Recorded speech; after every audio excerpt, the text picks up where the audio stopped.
So guys second chapter का already playlist में description में दे देता हूं, आप पढ़ना स्टार्ट कर सकते हो क्योंकि गाइस ऑलरेडी सभी को चैप्टर मैंने बेहतरीन तरीके से बनाया हुआ है जिससे आपको स्टडी करना बहुत ज्यादा आसान हो जाएगा।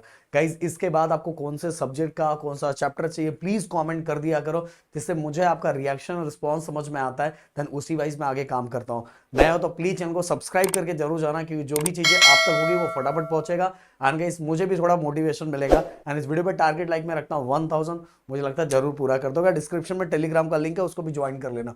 अब बात करते हैं मैथमेटिकल मेथड। देखो इस मैथमेटिकल मेथड के बारे में अगर मैं बोलना चाहूँ तो बहुत सारे वेक्टर बोल रहा है, वेक्टर इसका पार्ट है, बहुत सारे बच्चों को इसका टॉपिक बहुत डिफिकल्ट लगता है। बार मैं बताना चाहूंगा आपको पढ़ने के लिए इसके अंदर सबसे पहले टाइप्स ऑफ वेक्टर ये आपको याद रखना है। और टाइप्स ऑफ वेक्टर ये सभी चीजें का इस मेरे वीडियो से जाके देखोगे ना, आपको बहुत सिंपल लगेगा, बोलोगे सर इतना सिंपल तरीके से आपने समझा दिया। हाँ एक बार देखो जरूर। इसके बाद गाइस मैं triangle law for vector addition, ये triangle law for vector addition ये आपको आना चाहिए, इसका डायग्राम प्लस इसका डेफिनेशन। ओके अब चलते हैं आगे। ये दो लॉ भी है बट वो जनरली उतना पूछा नहीं जाता। अब law of parallelogram, law of parallelogram vector guys ये बहुत जरूरी है।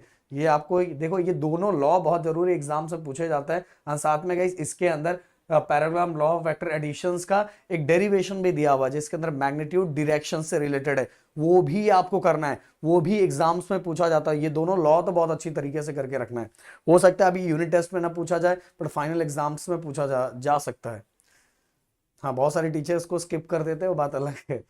अब गाइस हाँ अगर रेजोल्यूशन ऑफ वेक्टर बोलूं तो इसका डेरिवेशन इतना इंपॉर्टेंट नहीं है बट गाइस इसके जो फॉर्मूले है बहुत इंपॉर्टेंट है क्योंकि इसका फॉर्मूला न्यूमेरिकल्स के लिए इवन सीईटी के लिए उससे रिलेटेड दिखाई देता है, इसलिए आपको ये करके रखना है।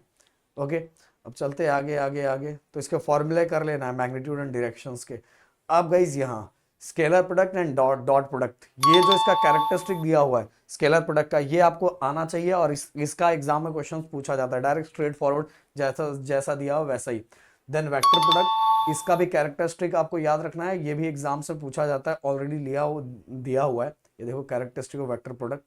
ओके और आगे अगर मैं चलूँ तो हाँ कैलकुलस की अगर मैं बात करूँ तो कैलकुलस के अंदर गाइस ये फॉर्मूला और ये फॉर्मूला से रिलेटेड अगर आपको ज़्यादा जानना है समझना है तो डेरिवेटिव और इंटीग्रेशन का फॉर्मूला बस डायरेक्ट लिखो, आपके सामने डायरेक्ट आ जाएगा राहुल सर का वीडियो, जिससे आपको पढ़ना ज़्यादा आसान हो जाएगा।